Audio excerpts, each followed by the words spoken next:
I'm hyperventilating a little bit. If I fall over, pick me up because I've got some things to say. People always say that the girls of this generation are so vain. Why can't they put their brains towards books instead of good looks? I used to blame girls too. Be more than a perfect body with a pretty hairdo. And then I stepped out into the world. I opened my eyes to the truth about being a girl. I heard guys say things like, dude, she was 10 times tighter than that girl you hit and quit Ray, or I want to pipe your sister someday, or her ass looks like a racetrack with those stretch marks, but at least it's big like Kim K's. I never grew up thinking of those things. Don't blame me, but when I thought about boys, I thought about dinner dates and soulmates, not fuckboys that look at you like shark bait. It breaks my heart for every girl growing up in this world. Instead of, how was your day messages, we get, you up, wanna come fuck? I am not an object. I have a voice and something to say. Do not assume that I belong in your bedroom. I belong in a conference room. And for anyone who thinks that this generation is so vain, it's because as girls have been held under a microscope day to day, it's like beautiful doesn't even exist unless you can cross everything off the checklist. Big butt, big boobs, skinny waist, includes small nose, plump lips, bony hips.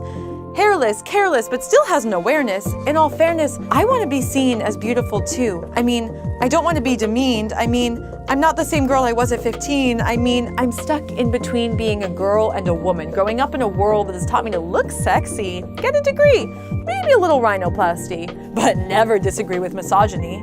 A world that has not taught me that being a woman is living in fear that your basic healthcare will disappear, or that your paycheck might somehow be smaller than a man that does the same job, or that your boss might tell you to stop giving him blowjob eyes. If you want a raise, you gotta compromise. Show me what lies above those thighs. Boy, please.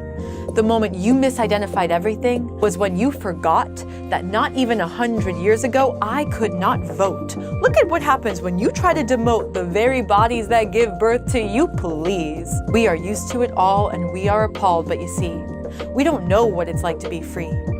Equality is not just about calling someone out. Equality is accountability, that my brother knows that I am equal to him, so equality is education. From classrooms to courtrooms to conference rooms and computer screens, it is using tech for good, for Me Too, for movements. Equality is truth, is strong voices, is breaking through the silence that exists, because silence can't exist if it's not tolerated. It is all of you.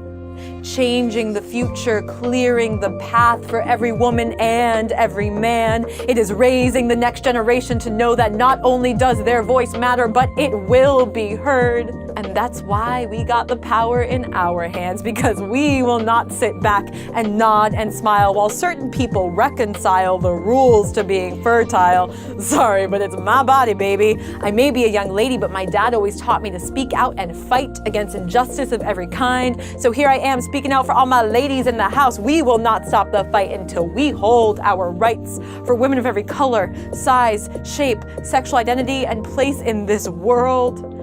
And that is the truth about being a girl.